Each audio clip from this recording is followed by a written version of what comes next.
Allez, viens avec moi, je t'invite dans les coulisses de ma stratégie. Voilà les questions que je me pose, le type de questions que je me pose lorsque je travaille sur ma stratégie. Et ça peut t'aider si toi aussi tu as une entreprise, une activité, un business ou que tu souhaites développer et que tu bloques un petit peu. Tu vois, là je suis actuellement cet été dans le développement de ma formule Happy Coaching que j'ai lancée voilà maintenant 8 mois, donc 8 mois. Et je peux faire un sapré bilan maintenant sur les personnes qui sont présentes, sur leur retour, sur les changements que j'ai apportés.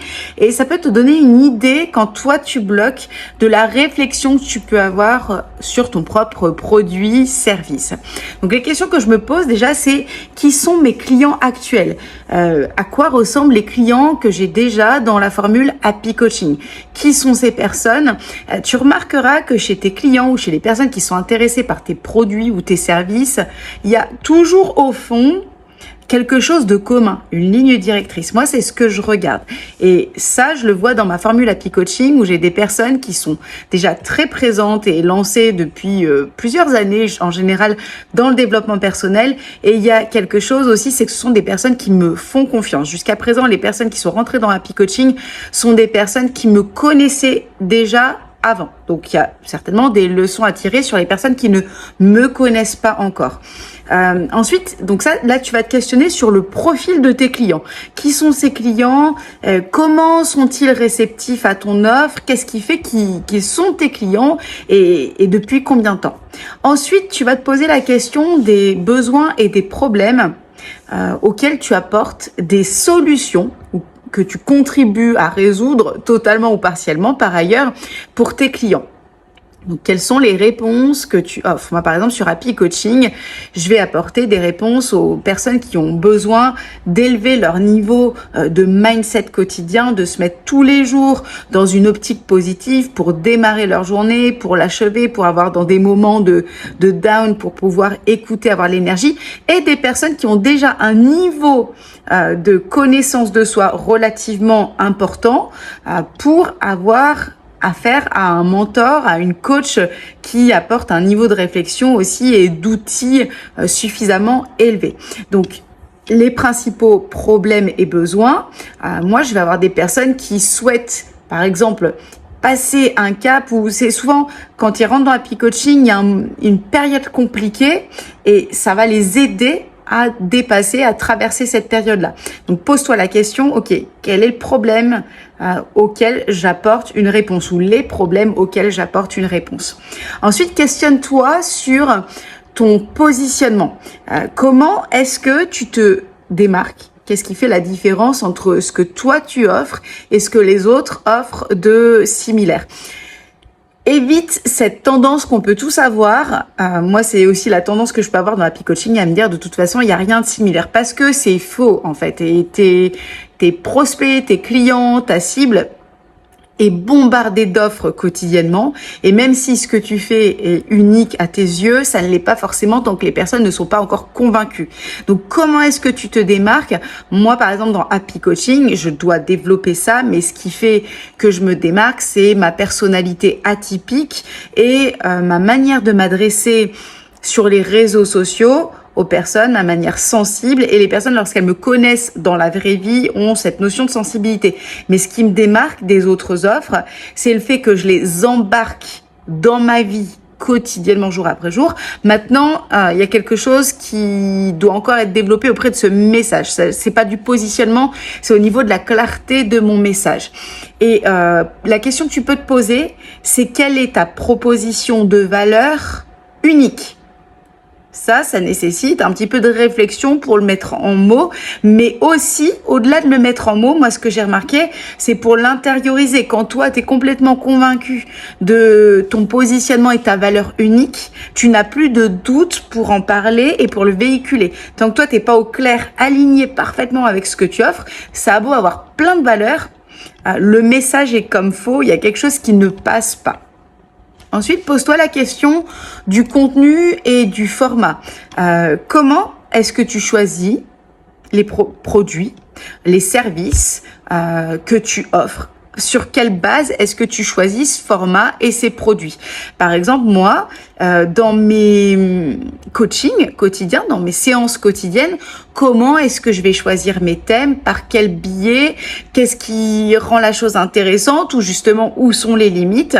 Mon format, par exemple, moi j'ai choisi ce modèle-là parce que tous les jours je vis des choses et j'effectue des prises de conscience et j'ai décidé de préparer chaque séance tous les jours en fin de journée parce que c'est le moment où je fais le bilan de mes apprentissages de la période que je traverse ou de ma journée ou à la fin de la journée quand j'ai fait mes coachings, mes accompagnements, il reste une essence et ça c'est ce que j'apporte chaque jour.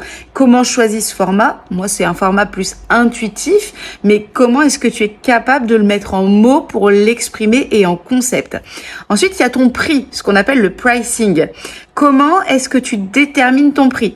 Parfois tu vends un service ou un produit, surtout dont le prix est déjà fixé. Alors, dans ce cas-là, comment est-ce que tu fais pour être aligné à ton prix? Tu vois, moi, j'ai aussi une activité où je propose des produits dont le tarif est fixé. Ce n'est pas moi qui le fixe.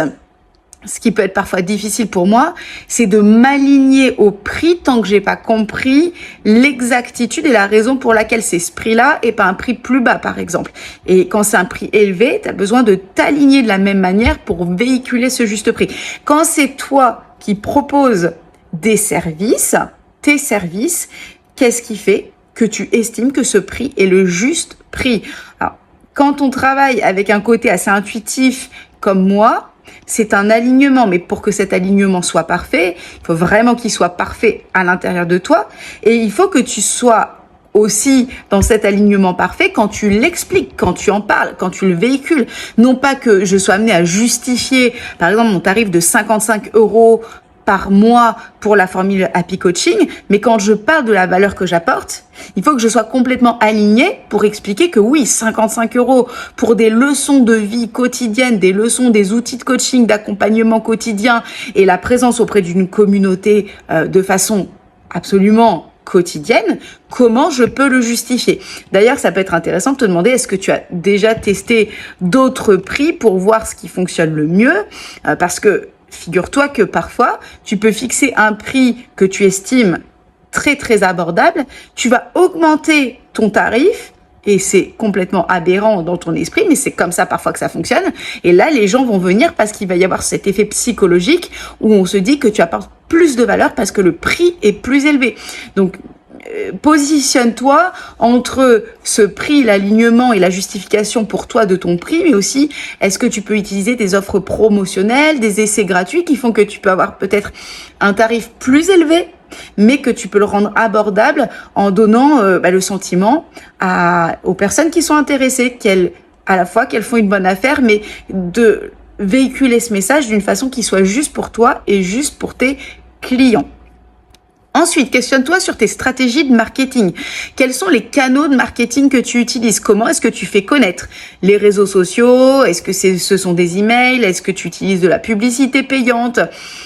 Qu'est-ce qui est juste pour toi? Parce qu'on pourra te donner toutes les stratégies marketing. Si c'est pas juste pour toi, ça va être compliqué. Moi, je ne dis pas que je le ferai jamais, parce que j'aime pas dire jamais. Je pense pas que je ferai jamais ça, mais jusqu'à présent, je n'ai jamais fait de publicité payante parce que j'ai toujours souhaité trouver et attirer à moi les personnes qui viennent parce qu'elles me connaissent. Maintenant, la connaissance, elle est relative. Toutes les personnes du monde et de France et pays francophones ne me connaissent pas.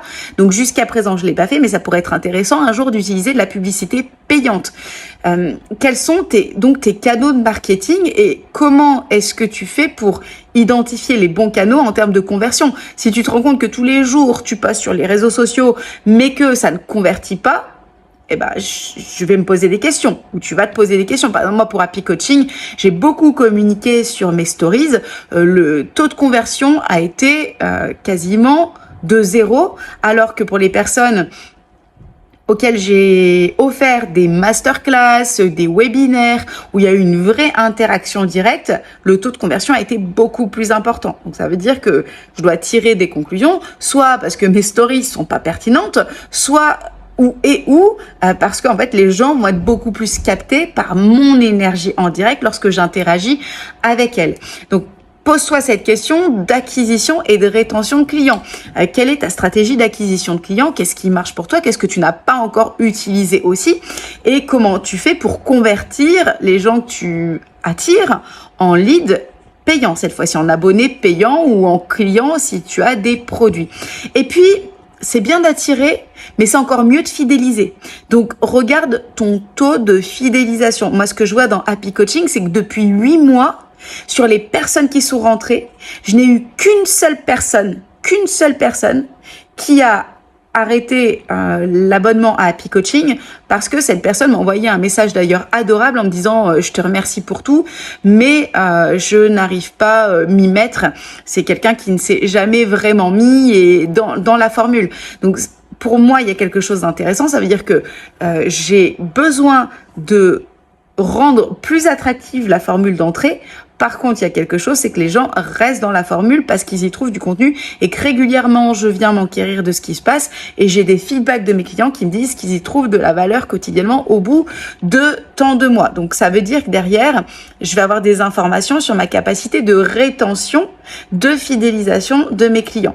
Et pour cela, je vais aller chercher du feedback et chercher à m'améliorer. Donc, si toi, tu as des services ou des produits, pose-toi la question, comment est-ce que tu fais pour obtenir et analyser les feedbacks de tes clients? Est-ce que, déjà, la question elle est simple, est-ce que tu as déjà apporté des changements par rapport aux feedbacks de tes clients? Parce que si tu as des feedbacks mais que tu ne changes rien, ça va pas être très concluant. Moi, je te donne un exemple.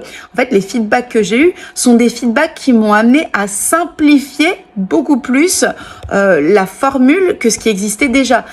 Par exemple, moi, tous les jours, je me cassais la tête parce que c'était beaucoup de travail à faire ma séance, puis le montage pour que ce soit parfait, puis j'ajoutais une petite musique de fond pour bien calibrer, que ça soit harmonieux. Les feedbacks que j'ai eus ont été Amélie, on préfère t'entendre parler sans fioriture autour. Donc j'ai tenu compte de ça. J'ai tout enlevé et en fait les retours ont été beaucoup plus positifs. Ça a été maintenant que c'est plus direct, plus simple, j'adhère beaucoup mieux. Donc quels sont les feedbacks et comment est-ce que tu implémentes les changements en fonction de ces feedbacks? Après, tu peux avoir des indicateurs de performance qui sont divers en fonction de ce que tu proposes. Ça va être les taux de conversion, les taux de rétention, la satisfaction. Et autour de cette satisfaction, comment est-ce que tu utilises la satisfaction exprimée de tes clients pour acquérir de nouveaux clients. Donc moi, c'est encore un axe de progression chez moi. Je reçois des messages sympathiques et positifs de mes clients. Et c'est vrai que parfois, comme je suis dans un métier de coaching, éthiquement, je me mets encore des réserves sur l'exploitation de ces messages. Mais par contre, rien ne m'empêche d'aller solliciter des feedbacks écrits ou vidéos de mes clients Happy Coaching pour donner envie de rentrer dans la formule Happy Coaching. Donc j'avais juste envie de te partager les questions ou les points que j'aborde quand stratégiquement je me questionne sur un produit ou un service qui existe. Ensuite, là, je t'ai donné vraiment la question stratégique. Il faut savoir que moi, je suis beaucoup quand même dans une façon de procéder qui est de l'ouverture, de l'interaction avec les personnes et aussi je fonctionne énormément à l'intuition et j'écoute beaucoup mon avancée personnelle en fonction de ce qui me drive, de ce qui me porte. C'est aussi ça le côté atypique de la manière dont je fais avancer mon entreprise. Maintenant, j'avais besoin de te mettre en mots de manière beaucoup plus stratégique les choses parce que tout le monde ne fonctionne pas, en tout cas pas de prime abord de cette manière-là. Et j'espère t'avoir donné quelques idées pour faire naviguer ton bateau entreprise, business ou même ta carrière parce que c'est exactement le même type de questions que tu peux te poser même si tu es salarié pour faire avancer ta carrière. Dis-moi quels sont les points que tu as déjà mis en place et ceux que tu souhaites à partir de là développer ou faire avancer. Et je te dis à très vite dans la prochaine vidéo de partage.